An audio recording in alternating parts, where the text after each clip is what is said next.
ನೀವೆಲ್ಲ ಬಡ್ದಾಡ್ತಾ ಇದ್ದೀರಿ.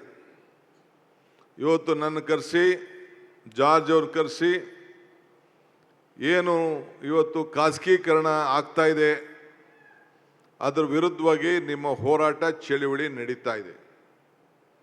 ಯಾವಾಗಾಯಿತು? 2003ರಲ್ಲಿ ಕಾನೂನು ಬಂತು. ಯಾರು ತಂದರು? BJP ಸರ್ಕಾರ ಬಂತು. ನೀವು ಯಾರು ಅದ್ರ ವಿರುದ್ಧವಾಗಿ ಯಾರು ಮಾತಾಡಿದ್ದೀರಾ? ಯಾರು ನಿಮ್ಮ ಧ್ವನಿಯನ್ನು ಎತ್ತಲಿಲ್ಲ, ಯಾರು ಹೋರಾಟವನ್ನು ಮಾಡಲಿಲ್ಲ, ನೀವು ಯಾರು ಅವ್ರಿಗೆ ಧಿಕ್ಕಾರ ಹೇಳಲಿಲ್ಲ. ನನ್ನ ಹತ್ರ ಮಾತ್ರ ಬಂದು, ಜಾಜ್ ಹತ್ರ ಮಾತ್ರ ಬಂದು ಅದಕ್ಕೆ ಅವಕಾಶ ಕೊಡಬೇಡಿ ಕೊಡಬೇಡಿ ಅಂತ ಹೇಳ್ತಾ ಇದ್ದೀರಿ. ನೀವು ಯಾವಾಗಲೂ ನನ್ನ ಜೊತೆ ಇರ್ತೀನಿ ಅಂತ ಹೇಳ್ತಾ ಇದ್ದೀರಿ. ಯಾವ ನನ್ನ ಜೊತೆ ಇರ್ತೀನಿ ಅಂತ ಹೇಳಿದ್ರು? ಯಾರು ತಪ್ಪು ಮಾಡ್ತಾರೆ ಅವ್ರಿಗೆ ಧಿಕ್ಕಾರ ಹೇಳಿದಾಗ, ಯಾರು ಒಳ್ಳೇದು ಮಾಡ್ತಾರೆ ಅವ್ರಿಗೆ ಜೈಕಾರ ಹೇಳಿದಾಗ ಮಾತ್ರ ಅದಕ್ಕೆ ಗೌರವ ಬರ್ತದೆ. ಇಲ್ಲ ಅಂದರೆ ಗೌರವ ಬರಲಿಕ್ಕೆ ಸಾಧ್ಯ ಇಲ್ಲ. ನೀವು ಯಾರು ಬಸವಣ್ಣ, ನೀನಾಗಲಿ, ಬಲರಾಮ್ ಆಗಲಿ, ಇಲ್ಲ ನೀನಿಂದ ಇದ್ದಂಥ ಅಧ್ಯಕ್ಷಗಳಾಗಲಿ, ಯಾರು ಇದನ್ನು ಮಾಡಿರೋಂಥ ಕಾನೂನು ತಂದಿರೋದು ಸರಿ ಇಲ್ಲ ಅಂತ ಯಾರು ಮಾತಾಡಿದ್ರ? ಬಿಜೆಪಿಯವರು ಬರೀ ಟೀಕೆ ಮಾಡಿಕೊಂಡು ಇವತ್ತು ಕೆಲಸ ಮಾಡ್ತಾ ಇದ್ದಾರೆ. ನಾನು ಹೇಳ್ತಾ ಇದ್ದೀನಿ, ಟೀಕೆಗಳೆಲ್ಲ ಸಾಯ್ತವೆ, ನಮ್ಮ ಕೆಲಸಗಳು ಉಳಿತವೆ ಅನ್ನೋ ಮಾತನ್ನು ನಾನು ಹೇಳ್ತಾ ಇದ್ದೀನಿ. ಸೊ ಅದರಿಂದ ನಮ್ಮ ಸರ್ಕಾರದ ಹೆಬ್ಬೆಟ್ಟು ನೀವು. ಈ ಹೆಬ್ಬೆಟ್ಟಿಲ್ಲ ಅಂದರೆ ಏನು ಕೆಲಸ ನಡೆದಿಲ್ಲ, ಏನು ನಡೆದಿಲ್ಲ. ಸೊ ನಮ್ಮ ಶಾಸಕಾಂಗದಲ್ಲಿ ತಾವೆಲ್ಲ ಕಾರ್ಮಿಕರಾಗಿ ಕೆಲಸ ಕೂಡ ತಾವೆಲ್ಲ ಮಾಡ್ತಾ ಇದ್ದೀರಿ. ಮುಂಬೈ, ದೆಹಲಿ, ವಿವಿಧ ನಗರದಲ್ಲಿ ಮತ್ತು ಈಗಾಗಲೇ ಹೇಳಿದ್ದೀರಿ ಒರಿಸ್ಸಾದಲ್ಲೂ ಕೂಡ ಈಗಾಗಲೇ ಖಾಸಗಿ ಕಂಪನಿಯವರು ಇದನ್ನು ತೆಗೆದುಕೊಂಡು ನಡೆಸ್ತಾ ಇದ್ದಾರೆ ಅಂತೇಳಿ. ಹಿಂದೆ 100 ವರ್ಷ ಹಿಂದೆ ಲೈನ್ ಹಾಕಿದವರು ನೀವು, ಲೈನ್ ಎಳೆದವರು ನೀವು, ಬೆಂಬಲ ಕೊಟ್ಟವರು ಸರ್ಕಾರ. ಇದಾದ ಮೇಲೆ ಕನೆಕ್ಷನ್ ಕೊಡೋಕ್ಕೆ ಯಾರಿಗೋ ಖಾಸಗಿ ಕಂಪ್ನಿಯವ್ರಿಗಂತೆ ದುಡ್ಡು ಮಾಡೋಕ್ಕೆ. ನೀವು ಒಬ್ಬರು ಮನೆಗಾರು ಹೋಗಿ BJP ಲೀಡರ್ಗಳಿಗೆ ನೀವಿಂತ ಮಾಡ್ತಾ ಇರೋ ತಪ್ಪು ಅಂತ ನೀವು ಯಾರು ಹೇಳಿದ್ರೇನ್ರಿ? ಒಬ್ಬರು ಮಾತಾಡಲಿಲ್ಲ. ಆದರೆ ನನಗೆ ಡಿ ಕೆ ಅಂತ ಇಲ್ಲಿ ಕರಿತಾ ಇದ್ದೀರಿ. ನೀವು ಈ ಡಿ.ಕೆ. ಅಂತ ಹೇಳಿದ್ರೆ ನಾನು ಜಗ್ಗೋ ಮನುಷ್ಯ ಅಂತೂ ಅಲ್ಲ. ಏನಿದು ನಮ್ಮದು give and take, sharing and caring. ನೀವು ನಮಗೆ ಕೇರ್ ಮಾಡಬೇಕು, ನಾವು ನಿಮಗೆ ಕೇರ್ ಮಾಡಬೇಕು. ಗ್ಯಾರಂಟಿ ತಾನೇ? ಈ ಅಗ್ರಿಮೆಂಟ್ ಗ್ಯಾರಂಟಿ ತಾನೇ? 2028 ಸರ್ಕಾರ, ನಿಮ್ಮ ಸರ್ಕಾರ ವಾಪಸ್ ಬರ್ಬೇಕು ತಾನೇ? ಈಗ ಹೇಳಿ, ಅದೇನು ಡಿ.ಕೆ. ಅಂತ ಸತಿ ಹೇಳ್ತೀರ ಹೇಳಿ ನೋಡೋಣ. ಮಾಧ್ಯಮದವರು ಇದೆಲ್ಲ ಸ್ವಲ್ಪ ದಾಖಲೆ ಮಾಡ್ಕೊಳ್ಳಿ. ಸಾಕು ಸಾಕು ಸಾಕು ಸಾಕು ಸಾಕು.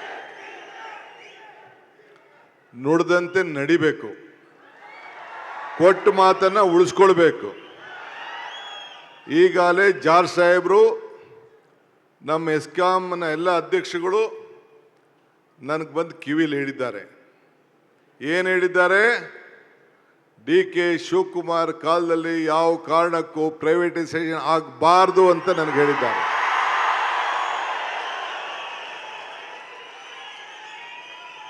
ಅದು ನನ್ನ ಕಿವಿಲಿ ಹೇಳಿದ್ದಾರೆ. ನನ್ನ ಅಭಿಪ್ರಾಯ ಏನು ಅಂತ ನಾನು ಹಿಂದೆನೇ ಹೇಳಿದ್ದೀನಿ. ಆದರೆ ಮತ್ತೆ ಇದನ್ನು ನನ್ನ ಕ್ಯಾಬಿನೆಟ್ಗೆ ತೆಗೆದುಕೊಂಡೋಗಿ ನಾನೊಬ್ಬನೇ ತೀರ್ಮಾನ ಮಾಡೋದಿಲ್ಲ. ನನ್ನ ಕ್ಯಾಬಿನೆಟ್ ಮಿನಿಸ್ಟರ್ಸ್ ಚರ್ಚೆ ಮಾಡ್ತೀನಿ. ನಿಮ್ಮ ಅಭಿಪ್ರಾಯನೇ ನನ್ನ ಅಭಿಪ್ರಾಯ. ಯಾರ ಅಭಿಪ್ರಾಯ? ನಿನ್ನ ಅಭಿಪ್ರಾಯ ನನ್ನ ಅಭಿಪ್ರಾಯ. ನೀವು ನೌಕರರು ಹೇಳಿದ್ದೀರಿ, ಎಸ್ಕಾಂ ಅಧ್ಯಕ್ಷಗಳಿಗೂ ಹೇಳಿದ್ದಾರೆ, ನನ್ನ ಮಂತ್ರಿಗಳು ಹೇಳಿದ್ದಾರೆ.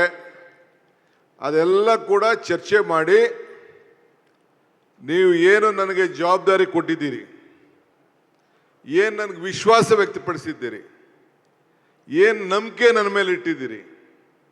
ನಾನು ಆಗಾಗ ಒಂದು ಮಾತು ಹೇಳ್ತಾ ಇರ್ತೀನಿ, ನಿಂಬೆಗಿಮ್ ಉಡಿ ಇಲ್ಲ, ದುಂಬಿಗಿಮ್ ಕರಿ ಇಲ್ಲ, ಶಂಭುಕಿನ್ನ ಅಧಿಕ ದೇವನಿಲ್ಲ. ಅಂದರೆ ನಿಂಬೆಹಣ್ಣು ಇದೆಯಲ್ಲ, ನಿಂಬೆಹಣ್ಣು ಎಲ್ಲ ಹುಳಿಗಳಿಗೂ ಕೂಡ ಹುಳಿ ಭಾಳ ಶ್ರೇಷ್ಠ ಅಂತೆ. ನಮ್ಮ ಹೆಣ್ಮಕ್ಳು ಗೊತ್ತು. ಹುಣಸೆಹಣ್ಣು ಹುಳಿ, ಮಾವಿನ ಹಣ್ಣು ಹುಳಿ, ದ್ರಾಕ್ಷಿ ಹುಳಿ, ಎಲ್ಲ ಹುಳಿಗಳು ಕೂಡ ನಿಂಬೆಹಣ್ಣು ಹುಳಿ ಭಾಳ ಶ್ರೇಷ್ಠ ಅಂತೆ. ದುಂಬಿಗಿಂ ಕರಿನ ಕಪ್ಪು, ಈ ಮೈಕಲ್ ಕಪ್ಪು, ಕೂದಲಲ್ಲಿ ಕಪ್ಪು, ಬಟ್ಟೆಲ್ ಕಪ್ಪು, ಎಲ್ಲದಕ್ಕೂ ಕೂಡ ಹಳ್ಳಿಲಿ ಆ ಕಪ್ಪು ಭಾಳ ಶ್ರೇಷ್ಠ ಅಂತೆ. ಗ್ಲಾಸ್ ಹೊಡೆದಂಗೆ ಹೊಡಿತಂತೆ. ಶಂಭುಕಿನ ಅಧಿಕ ದೇವನಿಲ್ಲ. ಅಂದರೆ ಶಂಭು ಅಂದರೆ ಶಿವ. ನಮ್ಮ ಹಿಂದೂ ಧರ್ಮದಲ್ಲಿ ಎಲ್ಲ ದೇವರಿಗೂ ದೊಡ್ಡ ದೇವರು ಶಿವ, ಪರಮೇಶ್ವರ. ಅವನಿಗೆ ಶಂಭು ಅಂತ ಕರೀತಾರೆ.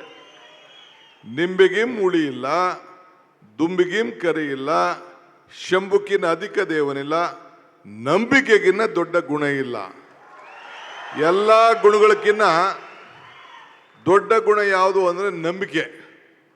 ಹಂಗೆ ನಿಮ್ಮ ಮೇಲೆ ನಂಬಿ ನಾನು ನೆಕ್ಸ್ಟ್ ಕ್ಯಾಬಿನೆಟ್ನಲ್ಲಿ ತೀರ್ಮಾನ ತೆಗೆದುಕೋತೀನಿ.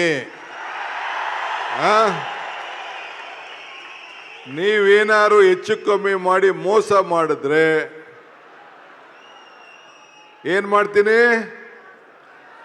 ವಾಜಪೇಯಿ ಸರ್ಕಾರದಲ್ಲಿ, ಬಿಜೆಪಿ ಸರ್ಕಾರದಲ್ಲಿ ಏನು ತೀರ್ಮಾನ ಆಯಿತೋ ಆ ಕಡೆ ನಾನು ತಿರುಗಿ ನೋಡ್ಬೇಕಾಯ್ತದೆ. ಅದಕ್ಕೆ ಅವಕಾಶ ಕೊಡಕ್ಕೆ ಹೋಗಬೇಡಿ. ನಿಜ ತಾನೇ ನಾನು ಹೇಳ್ತಾ ಇರೋದು? ಅಷ್ಟೇ. ಸೊ ಹಂಗೆ ಇವತ್ತು ನಮ್ಮ ನಿಮ್ಮ ಸಂಬಂಧ ಗಟ್ಟಿಯಾಗಿರಬೇಕು. ಇಂದಿರಾ ಗಾಂಧಿಯವರು ತೆಗೆದುಕೊಂಡಂಥ ತೀರ್ಮಾನ, ನಿಮ್ಮೆಲ್ಲರ ಧ್ವನಿ ಈ ಇಲಾಖೆಯಲ್ಲಿ ಇರಬೇಕು ಅನ್ನೋ ದೃಷ್ಟಿಯಿಂದ ಅವತ್ತು ತೀರ್ಮಾನವನ್ನು ಮಾಡಿದ್ದಾರೆ. ಸೊ ಹಂಗೆ ವಿದ್ಯುತ್ ಶಕ್ತಿ ಇಲಾಖೆಯಲ್ಲಿ ದೊಡ್ಡ ಕ್ರಾಂತಿಕಾರಿ ಬದಲಾವಣೆ ಹಿಂದೆನೂ ಮಾಡ್ದೋ. ಇವತ್ತು ಜಾರ್ಜ್ ಅವರು ಈ ಜವಾಬ್ದಾರಿಯನ್ನು ತೆಗೆದುಕೊಂಡ ಮೇಲೆ ಅವರು ಕೂಡ ಇವತ್ತು ಹೊಸ ಪವರ್ ಸೆಕ್ಟರ್ಗೆ ಆ್ಯಡ್ ಮಾಡ್ತಾ ಇದ್ದಾರೆ. ಹಿಂದೆ BJP ಸರ್ಕಾರ ಇತ್ತು, ಮಧ್ಯದಲ್ಲಿ ಯಾವ್ದಾದ್ರು ಏನಾದ್ರು ಪವರ್ ಆ್ಯಡ್ ಆಯ್ತಾ? ಯಾವ್ದಾದ್ರು ಹೊಸ ಯೋಜನೆ ಬಂತಾ? ಯಾವ್ದಾದ್ರು ಹೊಸ ಬಿಲ್ಡಿಂಗ್ ಬಂತಾ? ಹಿಂದಿನ ಭವನ ಅಂತ ಕಟ್ತೆ, ಹೌಸಿಂಗ್ ಬೋರ್ಡಲ್ಲಿ ನಿಮ್ಮ ಬಿಲ್ಡಿಂಗ್ ಇತ್ತು, ನೋಡಿದ್ರ ಹಿಂದಿನ ಭವನ ಅಲ್ಲಿ ಹೆಂಗಿತ್ತು? ರೇಸ್ ಕೋರ್ಸ್ ರೋಡ್ ಎದುರುಗಡೆ ನೋಡಿದಿರ ಜಾಗ, ಖಾಲಿ ಜಾಗ ತೆಗೆದು ಒಂದು ಸಾಕ್ಷಿ ಗುಡ್ಡೆ ನಿರ್ಮಾಣ ಮಾಡಬೇಕು ಅಂತೇಳಿ ಅಲ್ಲೊಂದು ಒಳ್ಳೆ ಬಿಲ್ಡಿಂಗ್ ಕಟ್ತು. ಕ್ರೆಡಲ್ ಬಿಲ್ಡಿಂಗ್ ನೋಡಿದ್ದೀರಾ ನೀವು? ಯಾವ ರೀತಿ ಕ್ರೆಡಲ್ ಬಿಲ್ಡಿಂಗ್ ಕಟ್ಟಿದ್ದೀವಿ ಅಂತ, ಕ್ರೆಡಲ್ಗೆ ಯಾವ ರೀತಿ ಸ್ವರೂಪ ಕೊಟ್ಟಿದ್ದೀವಿ ಅಂತ ತಾವೆಲ್ಲ ಗಮನಿಸಿದ್ದೀರಿ. ಹಂಗೆ ಇವತ್ತು ಅವಕಾಶ ಸಿಕ್ಕಿದಾಗೆಲ್ಲ ಸಾಕ್ಷಿ ಗುಡ್ಡೆಗಳನ್ನು ನಿರ್ಮಾಣ ಮಾಡಿದ್ದೀವಿ. 7 ವರ್ಷಕ್ಕೊಮ್ಮೆ ವೇತನ ಪರೀಕ್ಷಣೆ ಇತ್ತು. ನಾನೇನು ಮಾಡಿದೆ? 5 ವರ್ಷಕ್ಕೆ ಮಾಡಿದೆ. ಲಾಭ ಆಯ್ತೋ ಇಲ್ಲೋ? ಒಂದೇ ಸತಿ ಎಷ್ಟು ಪರ್ಸೆಂಟೇಜ್ ನಿಮಗೆ ಎನ್ಹಾನ್ಸ್ಮೆಂಟ್ ಕೊಟ್ಟೆ? ನೆನಪಿಟ್ಕೊಂಡಿದ್ದೀರೋ ಮರ್ತು ಬಿಟ್ಟಿದ್ದೀರೋ? ಆಗಾಗ ನಾನು ಹೊಡಿತಾ ಇರ್ಬೇಕು, ನಿಮ್ಮ ಮೀಟ್ರು ತಿರುಗಿಸ್ತಾ ಇರಬೇಕು. ಎಲ್ಲ ಮರ್ತು ಬಿಟ್ಟಿದ್ದೀರಿ, ಹಳದಾಗೋಯ್ತು. ಆ ಬದುಕು ಎಷ್ಟು ದಿನಕ್ಕೆ ಅನುಕೂಲ ಆಯಿತು? ಇಡೀ ಜೀವನ ಅನುಕೂಲ ಆಯ್ತೋ ಇಲ್ಲೋ? ಇಂಜಿನಿಯರ್ಗಳನ್ನ ಆಯ್ಕೆ ಮಾಡ್ತಿದ್ದು, ಲೈನ್ಮನ್ ಆಯ್ಕೆ ಮಾಡ್ತಿದ್ದೋ ಎಲ್ಲ ನಿಮ್ಮ ಇಂಜಿನಿಯರ್ಗಳ ಹತ್ರ ಪೆನ್ಸಿಲ್ ಕೊಟ್ಬಿಟ್ಟು ಬರೆದು ತಿರ್ಗಾ ತಿದ್ದುಬಿಟ್ಟು ಆಮೇಲೆ ಇಂಜಿನಿಯರ್ಗಳು ತಗೋ ಇದ್ರು. ನಾನು ಕೆಲಸ ಮಾಡಿದ್ದ ಟ್ರಾನ್ಸ್ಪರೆಂಟಾಗಿ ಒಬ್ಬರು ಕೂಡ ₹1 ಲಂಚ ಕೊಡದೆ ಸುಮಾರು 25,000 ಜನನ ಲೈನ್ಮೆನ್ಗಳನ್ನ 20,000 4-5 ಜನ ಇಂಜಿನಿಯರ್ಸ್ನ ಆಯ್ಕೆ ಮಾಡಿದ್ದೆ ಇಲ್ಲೋ? ಆ ಪದ್ಧತಿ ನಡ್ಕೊಂಡು ಬರ್ತಾ ಇದ್ದೋ ಇಲ್ಲೋ?